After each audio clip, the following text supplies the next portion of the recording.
The porch light clicked off just before midnight, right as Renee Ashford set the second garbage bag down on the curb. Patricia Ashford watched from the doorway, arms crossed, unmoved by the cold or by the sight of her late son's widow standing on the front steps with everything she owned.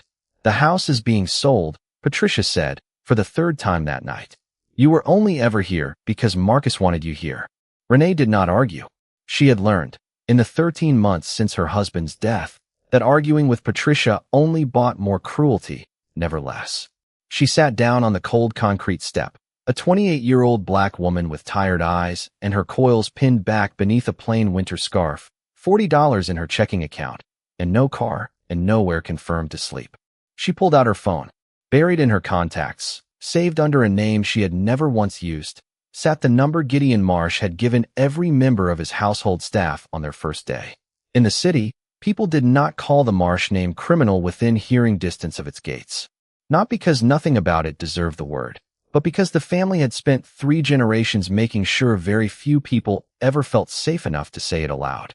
"This number is not for scheduling questions," Gideon had told her, in the same flat, level voice he used for anything that mattered.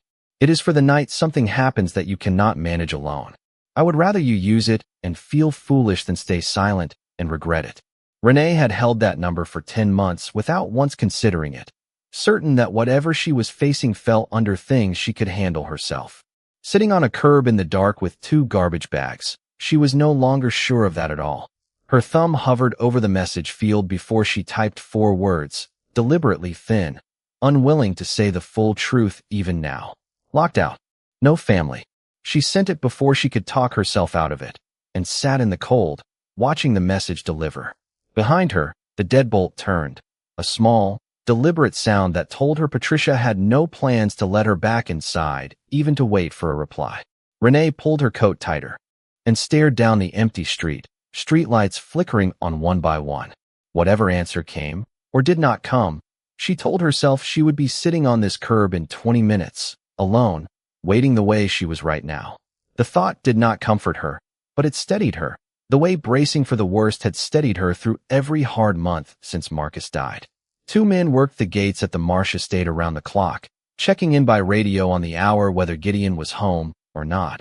A routine so constant that Renee had stopped noticing it within her first month there. She thought of it now, oddly, sitting on this curb with no gate and no watch of her own. She thought of the 2 black cars that occasionally idled outside the estate's front entrance for men Gideon met with only after the household staff had already been sent home for the evening. She had never asked who they were. Nobody on staff ever did.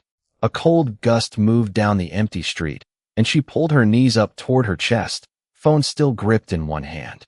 She checked the screen twice in the next 90 seconds, though she knew nothing could have arrived that fast. It was a useless habit, born only of how badly she wanted someone, anyone, to answer. Somewhere down the block a dog barked twice and went quiet again, and Renee found herself grateful, absurdly, for any sound at all that was not Patricia's voice or the deadbolt turning against her. Renee had taken the position in Gideon Marsh's household 10 months earlier, 3 months after Marcus died suddenly of a heart condition nobody had known he carried. She had trained as a nurse before marrying young, a career she set aside to help care for Marcus's aging father.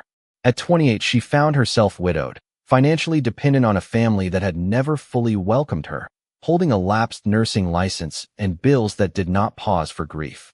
She and Marcus had married young, over Patricia's quiet objections, in a small ceremony neither of his parents had bothered to attend.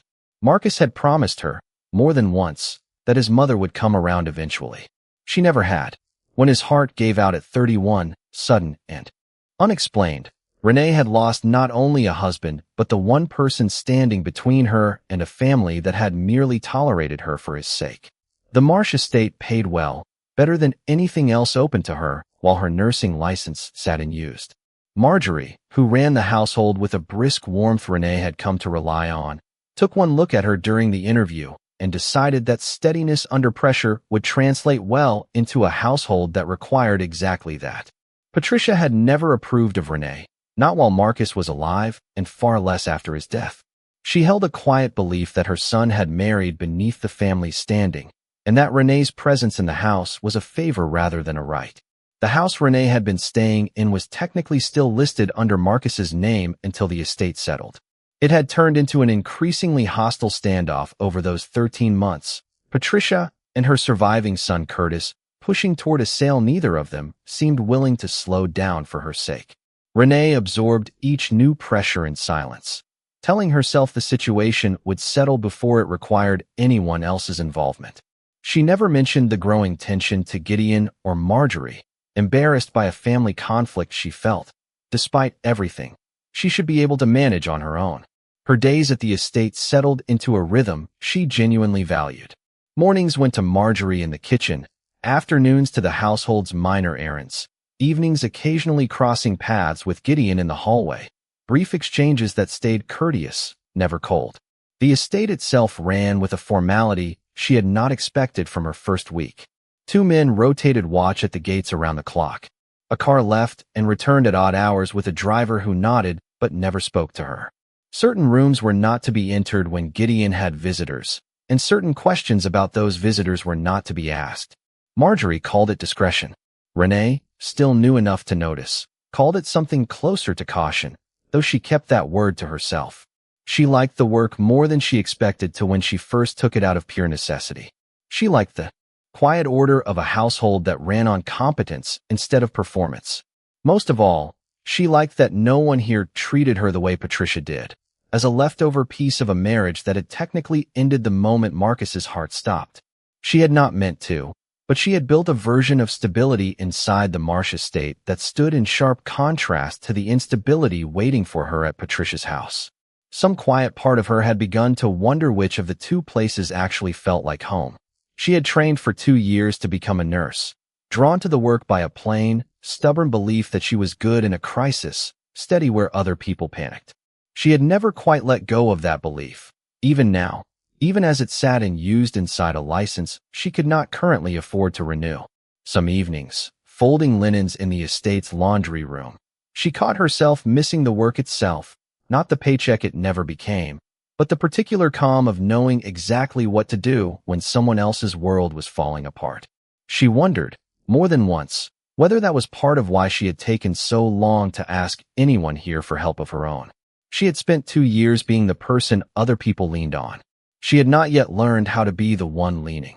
The one real conversation happened in Renee's 4th month, when Gideon found her in the estate's kitchen well after her shift had ended, staring at her phone with an expression he clearly read as trouble. "Everything all right?" he asked, direct but not intrusive. "Fine," she said automatically, then added, surprising herself, "Family stuff. Nothing important." Gideon studied her for a moment. The particular stillness she had come to associate with him actually listening rather than waiting for his turn. "Family stuff is rarely nothing," he said, "but I will not push if you would rather not talk about it." Renee appreciated, more than she expected, that he did not push, and found herself offering more than she planned to. "My in-laws and I do not agree on much," she admitted. "It has been hard since Marcus passed." Gideon nodded slowly, taking that in with none of the pity she had learned to brace for. "Grief brings out the worst in some families," he said. "If it ever becomes more than hard, you have options here. That is not charity. That is simply what I offer people who work for me and do their job well, which you do." Renee studied him for a moment before she answered, curious despite herself. "What made a man like you decide to offer that to people?" she asked, rather than just paying them well and leaving it there. Gideon did not answer right away, and when he did, his voice had gone quieter. "I watched my father run this family a certain way for a long time," he said. "I decided early on I would rather be known for how I treated the people closest to me than for anything else I built."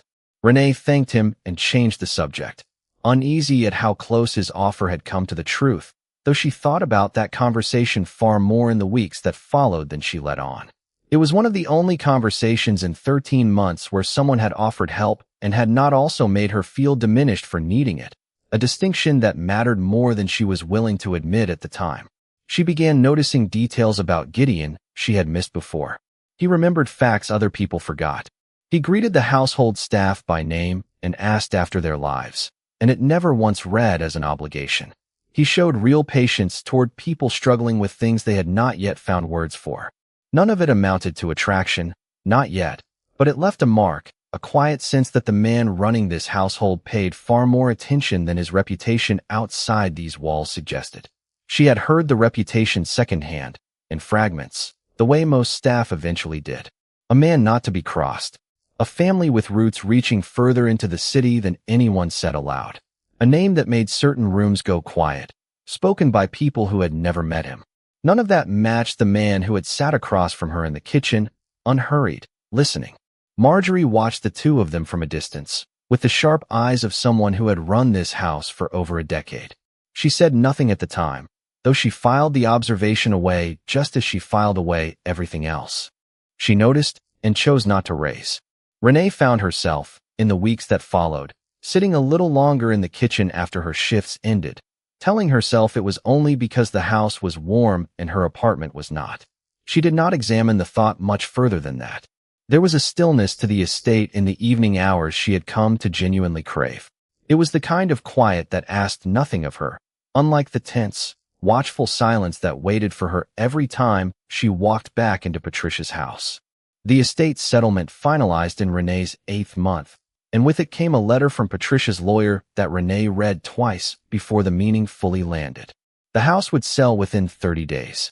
Renee, as a resident with no legal claim to the property beyond her late husband's now closed estate, had 30 days to leave. The letter used the word vacate 4 separate times, as though repetition were a legal strategy of its own. There was no mention of Marcus anywhere in it. No acknowledgement that the address in question had also, for 2 years, been the last place she had ever called home with him. She had known, in an abstract way, that this day was coming, but the letter's cold formality still hit harder than she expected. She read the paragraph about vacating a second time, then a third, as though repetition might soften the language into something less final. It did not. She folded the letter along its original crease and set it in the drawer where she kept the few papers that mattered. It sat next to Marcus's death certificate and a photo of the two of them she had not looked at in months. She spent the first week quietly searching for anywhere else to go, an apartment she could afford on her salary, a distant cousin who might take her in for a while, options that narrowed the longer she looked. Every listing she found asked for a deposit larger than what remained in her checking account. Every distant relative had reasons, some kinder than others, for why now was not a good time. Renee had no parents left to call either. Her mother had died when Renee was 19, and her father, if he was even still alive, had not spoken to her since she left home at 18 and had never once met Marcus. Whatever safety net other people described in stories about family always sounded, to her, like something borrowed from a life she had never quite gotten to live. She kept a running list on the back of an old receipt, crossing out each dead end in order, until the receipt held more crossed-out lines than open ones. She mentioned none of it at the estate, keeping the same composure she had held for 13 months, though Marjorie began to notice a stiffness in her shoulders that had not been there before. "You are holding something heavy again," Marjorie said one afternoon, not quite a question. "I am fine," Renee said, the same automatic answer she had given for months. Marjorie let it go that day, though she mentioned it to Gideon the following week, framing it only as an observation, unsure whether it was hers to press further. "She has not asked for a single afternoon off in 10 months, Marjorie told him, over coffee in his study. "That is not dedication, Gideon. That is a woman who does not think she is allowed to need anything."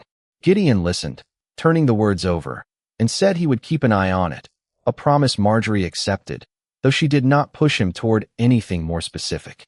Gideon did not raise it directly, respecting a boundary he sensed Renee had drawn on purpose. He called his attorney that same week anyway, not for Renee's case specifically, but to ask a question that had been sitting with him. What protections, if any, did a long-term household resident have if a family tried to remove her without going through the courts? His attorney's answer stayed with him. In this state, she told him, physically forcing a resident out, even one with no lease and no ownership claim, without a formal eviction judgment was against the law. Landlords and families alike needed a sheriff and a signed order, not a moving truck and an opinion. Gideon filed that fact away and said nothing to Renee, hoping he would never need it. He mentioned it once to Marjorie, in passing, the way he mentioned most things he wanted remembered without wanting them discussed. Marjorie nodded and said nothing. Further, though she made a point after that of watching Renee a little more closely than usual, the way she watched anyone in this house she considered worth watching over. With 2 weeks left before the sale closed and Renee still with nowhere secured, Curtis appeared at the house unannounced. He had none of his mother's practiced coldness and far more open hostility. He told her the new owners intended to take possession the moment the sale closed, and that he had already arranged movers to clear the house. He implied, though he never said it outright, that this included Renee herself, if she had not left on her own. Renee held her composure through the conversation, though it cost her more than usual. "You cannot just put me on the street," she said, her voice steadier than she felt. "That is not how any of this works, legally or otherwise." Curtis laughed, short and humorless. "We will see," he said, and left without another word. Renee stood in the hallway a long moment after the door shut behind him, hands shaking with an anger she rarely let herself feel in this house. She reminded herself, out loud, alone, that she had survived worse than Curtis Ashford's temper. She went upstairs and pulled out the folder where she kept the settlement letter, adding Curtis's threat to the growing stack of things she had not yet told anyone at the estate. That stack had begun to feel less like privacy and more like a weight she was choosing, stubbornly, to keep bearing alone. She spent that night calling every option left to her: a friend's overcrowded apartment, a distant cousin who did not answer, a shelter wait list with no openings before the deadline.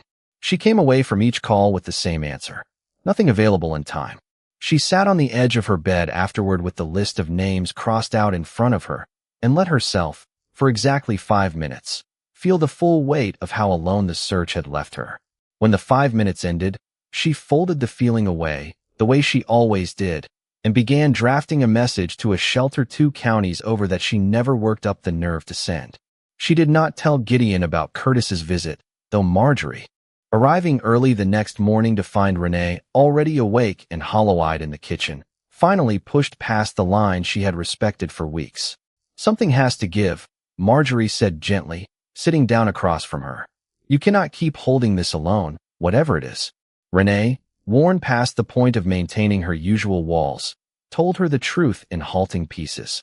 The sale, the deadline, Curtis's threat, the calls that had led nowhere. Marjorie listened, letting her finish every word, then said only that Gideon needed to know today, not eventually, and that she would tell him herself if Renee could not. Renee, too tired to argue, let her go. When Gideon appeared in the kitchen doorway minutes later, his attention fixed entirely on her, Renee found, for the first time in 13 months, that she did not have the energy left to deflect him. "I already suspected something was wrong," he said quietly. "Tell me the rest." Renee finally did, start to finish, her voice unsteady in places she hated, and Gideon listened, patient, and did not interrupt her once. When she finished, he was quiet for a moment, weighing something she could not read on his face.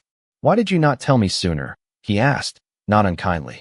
"Because telling you felt like proof I could not manage my own life," she admitted, "and I have spent 13 months refusing to give Patricia that particular victory."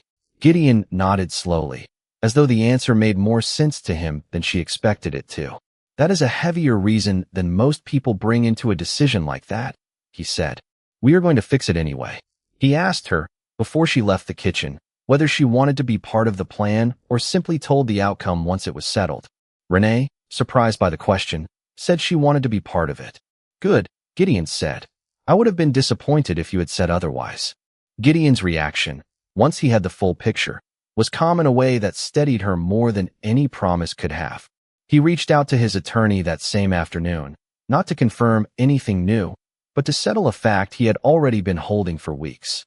Curtis had no legal right to physically remove Renee before the sale closed, and none at all without a court order even after. His attorney began drafting a letter to Patricia's lawyer, though every formal channel still moved slower than a deadline could wait for. He read her the relevant line from his attorney's letter aloud, watching her face as the words landed. "Any attempt to physically remove Ms. Ashford from the premises without a properly executed writ of possession will constitute an unlawful eviction under state law, subject to both civil and criminal penalty." Renee listened to it twice before she let herself believe it was real. "Do you want me to call Patricia directly?" Gideon asked her, once the attorney call had ended. Renee shook her head. Not yet, she said. If Curtis knows you are already involved, he might just move up the timeline out of spite. Gideon considered that, and agreed it was a fair read of the man. He did not tell her everything he arranged that week. Two men who normally rotated the estate's gates spent several evenings parked at odd hours near Patricia's street. Unremarkable cars, unremarkable faces, watching without ever once approaching. It was not legal muscle, Gideon told Marjorie later. Only insurance, the same quiet kind his father had used for smaller problems long before either of them was born. Renee never saw the cars, never knew to look for them, and that was precisely the point. Some kinds of protection in this family were meant to be felt only in the absence of harm, never witnessed directly. Marjorie packed a bag of groceries for Renee's apartment search that week, one she never ended up needing, and told her, more than once, that she was not facing this alone anymore whether she liked it or not. Renee found she did not mind hearing that nearly as much as she once would have. She spent one evening that week helping Gideon's attorney compile a timeline of every interaction she'd had with Curtis and Patricia since the estate settled. Dates, quotes, the specific words each of them had used. It felt, for the first time since Marcus died, like preparing for a fight rather than simply enduring one. The days leading up to the closing passed in a strange, suspended quiet, everyone at the estate sensing that change was coming, though no one said so directly. Marjorie left an extra plate at Renee's usual spot each morning that week, saying nothing about why, and Renee ate every bite of it without comment either. Gideon rearranged 2 business trips and offered no explanation, staying close to the estate in a way Renee noticed but chose not to mention.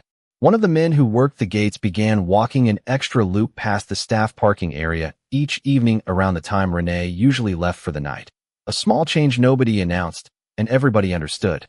On the last night before the closing, unable to sleep, she found herself standing at her window replaying every version of the next day she could imagine, none of them especially good.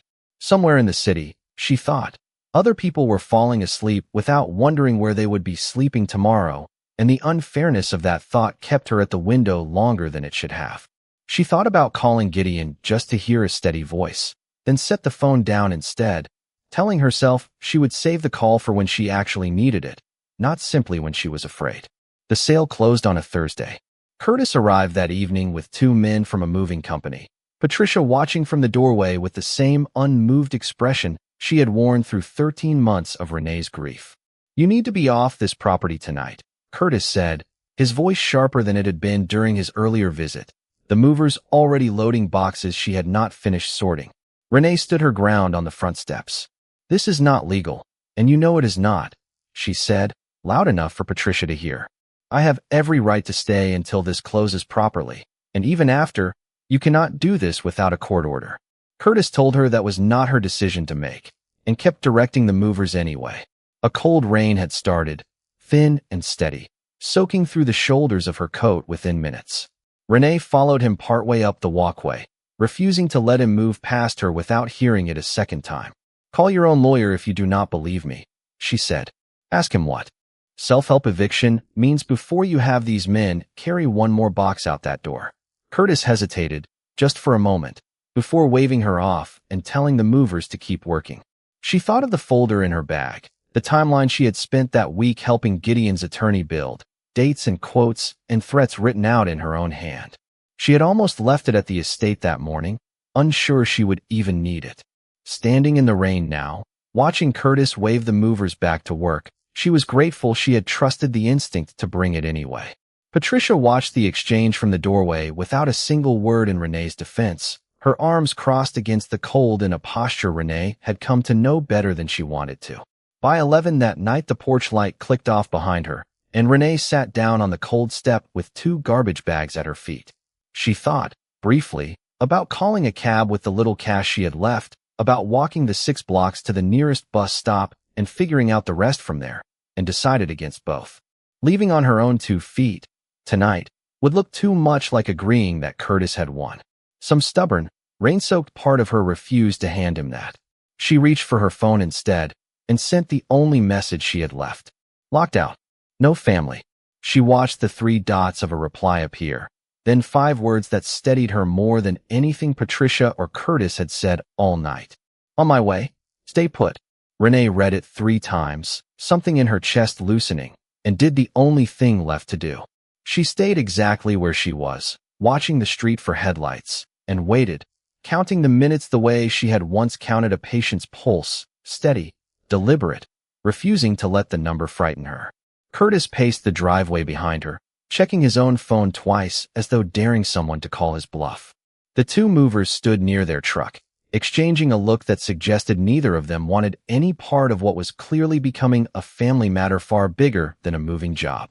Patricia had gone back inside at some point, unwilling to stand in the rain for a confrontation she no longer fully controlled, though the porch light stayed off, her one remaining small cruelty of the night.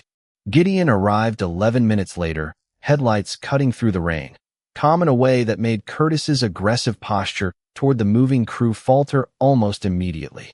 Renee watched him take in the scene, the bags, the truck, Curtis, Patricia in the doorway, and felt the night's weight loosen at the simple fact that she was no longer facing it by herself.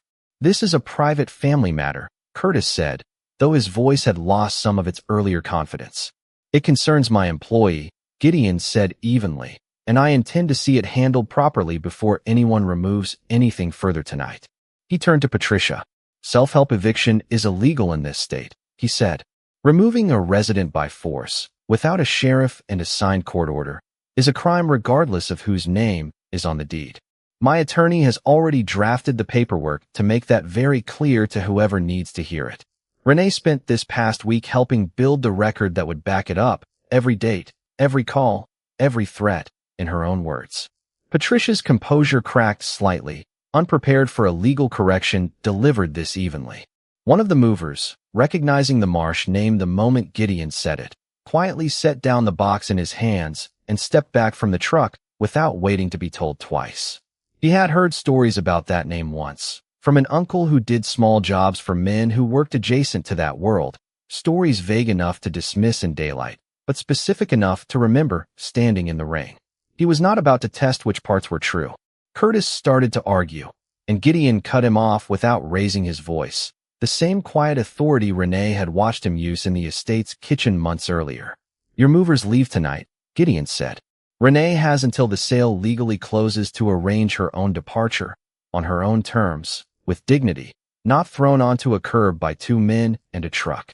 Curtis looked at the mover who had already stepped back from the truck, then at his mother, who offered him nothing useful in her expression, and understood, visibly, that he was standing alone in this particular argument. Weighing legal trouble against a deadline that could wait one more day, he backed down, calling off the movers with visible reluctance.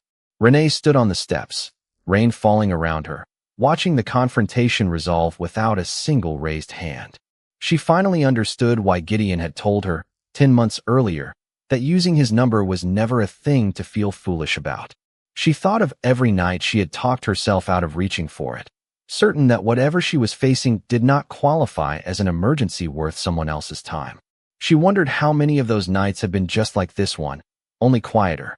The rain had eased into a fine mist by the time the movers finished loading their truck back up empty-handed, and Renee realized, watching them go, that her hands had finally stopped shaking. Patricia made one last attempt at authority. This is still family business, she said, though the words carried none of the certainty they held an hour earlier. Renee has not been part of your family in any way that matters for 13 months, Gideon said, and how she has been treated tonight is the last time that particular arrangement will be anyone's problem. He did not wait for a response. He turned to Renee instead, his expression softening into something far gentler than the one he had shown Curtis and Patricia moments earlier. Let us get you somewhere warm, he said, reaching for the 2 garbage bags at her feet before she could protest she was capable of carrying them herself. I could have carried them myself, she told him, following him toward the car. I know, he said. I wanted to carry them anyway. Renee did not have a ready answer for that, and found, climbing into the passenger seat, that she did not particularly want one. Behind them, Patricia's front door shut for the last time either of them would ever need to stand in front of it. Renee spent that final night in a spare room at the Marsh estate, The first night in 13 months, she slept without half her attention braced for the next confrontation. The following week, Gideon's attorney helped her secure a modest apartment 10 minutes from the estate, close enough to keep her position without an impossible commute. It was compact enough that it felt entirely hers, no one else's name on the lease but her own. She stood in the empty living room the day she got the keys and let herself cry, not from grief this time, but from the strange, unfamiliar relief of a door she alone had the right to lock. She hung the one photo of her and Marcus she had kept folded in a drawer for months, and renewed her lapsed nursing recertification that same week. She filled out both forms at her own kitchen table, like a woman finally building something instead of just enduring it. Patricia never contacted her again after the sale closed, the family conflict settling into a permanent, quiet distance Renee found she could live with far more easily than she expected to. Marjorie still fussed over her, an extra plate at breakfast, a kindness Renee no longer felt the need to wave off. Her relationship with Gideon shifted gradually in the months that followed, from careful employer and employee into something built on trust that had actually been tested rather than simply assumed. One evening, sitting across from him in the kitchen where their first real conversation had happened, Renee asked him something she had never asked before. What made you decide, all those years ago, to give your staff that number in the first place? Gideon considered the question longer than she expected. He told her, quietly, about a man who had once worked for his father and gone missing for 2 days rather than ask for help he was certain he did not deserve. He turned up eventually, he said, but not before it nearly cost him everything. I decided I would rather people feel foolish calling than silent and alone. Renee understood, hearing that, exactly what kind of man had built the rule that saved her. Weeks earlier, from Marjorie of all people, she had learned the rest of it. 2 cars that had sat near Patricia's street for most of that final week, watching, saying nothing, ready to do nothing unless nothing stopped being enough.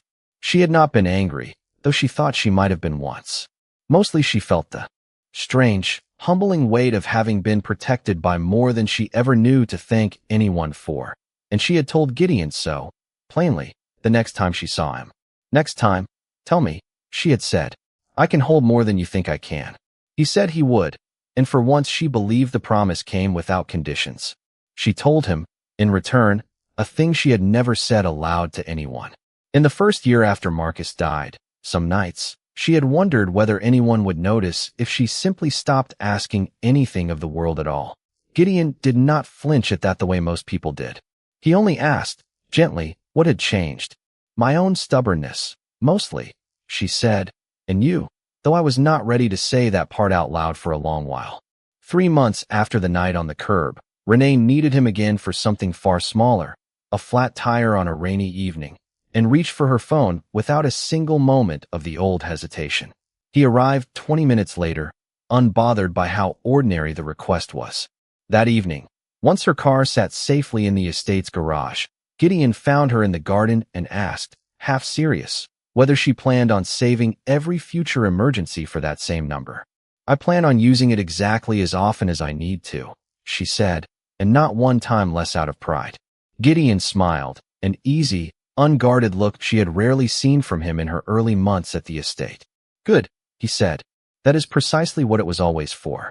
I know what this looks like from the outside, Gideon said, before she could speak. The house, the money, the fact that I sign your checks. If we do this, I need you to tell me the moment any part of that starts to feel like a weight instead of a fact. Renee studied him, surprised he had said it before she had to. I will, she said. And you have to actually listen when I do. I already know I owe you that, he said. Renee reached over and took his hand, the way she had never quite let herself do before. For the first time in 13 months, she was no longer certain she wanted this arrangement to stay confined to employer and employee. Thank you for listening to this story. I wish you peace, always. I am Sunny, and I love you.